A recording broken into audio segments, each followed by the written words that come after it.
Okay, so I just finished doing the floor in my gym, and there is a world of difference between these two mats in the gym. Now, I've used 160 square feet of gym mats in my gym, and I'm going to show you in a second.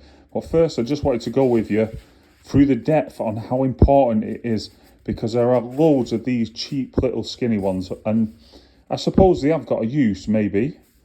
If you're just doing like lots of heavy dumbbell work, or you want to put your bench press on it or something like that, so it's a little bit more sturdy and maybe take a bit of the pressure off.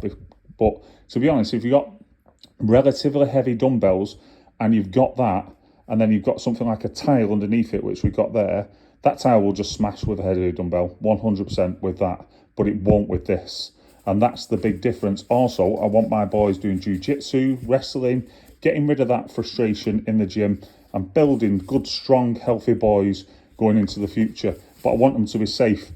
And that 2.5 centimetre, 1 inch is massively different. Obviously, it's 150% increase in difference, but you can just see it. I think that picture sort of paints 1,000 words type of thing. So what I want to do now is take you into the gym.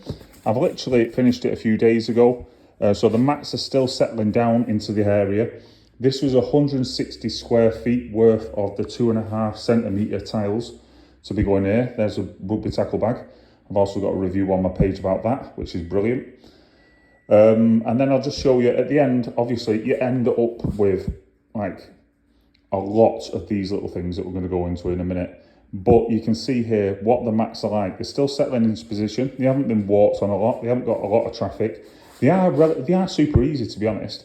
Once you get the hang of all the grooves in the way that they sort of go, because at the beginning I had one facing the wrong way and then the other way, and then I settled into a rhythm and got it done. But you do end up with this massive big bag of extra like endings, which feels like a bit of a waste to me, but there's no other way to do it. You do get 2 of these per mat, so you can't do one little square on its own. But then again, the lowest quantity they sell is 4. How I cut these is just simply, well, to be honest, I've got my sharp tooth.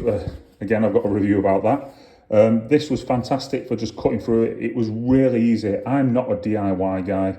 I tested the boundaries of my DIY skills during the making of this gym, which has been fantastic. I've used filler and this, but this just cuts straight through it. And then you pop them down. You can see here, coming towards the edge, there's actually a little lift in it there, because the tile leans over a little bit to the corner. So there's a little lift, but that will never get foot traffic. So I didn't want to risk smashing the tile and it cracking in the other side.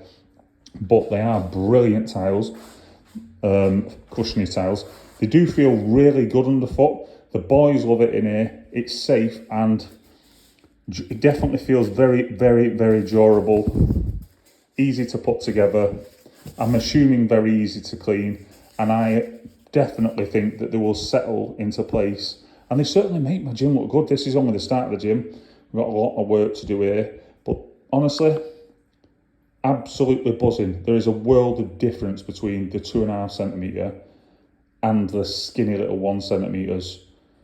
And for what I need it for, and what I want to use it for, which is general gym work, dumbbell work, bag work, punch bag work, jiu-jitsu, karate, well, not karate, but wrestling, all that type of stuff in this area with my boys. I want it to feel safe underfoot. I want the flooring to be safe underneath, and I want everyone to feel like it's a great place to be and train hard. They don't feel like they're going to move. You know, like, I can't see my feet there, and then my slippers, oh my God.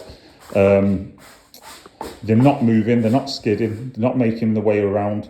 They're super easy to cut. Honestly, I felt like a technician going around there. Just looked nice, all round. So if someone like me can do it with hands like this, that aren't proper DIY builder hands, you can do it. Definitely Johnny-fied, 100%. If you think about it, just do it. Best mats on the market.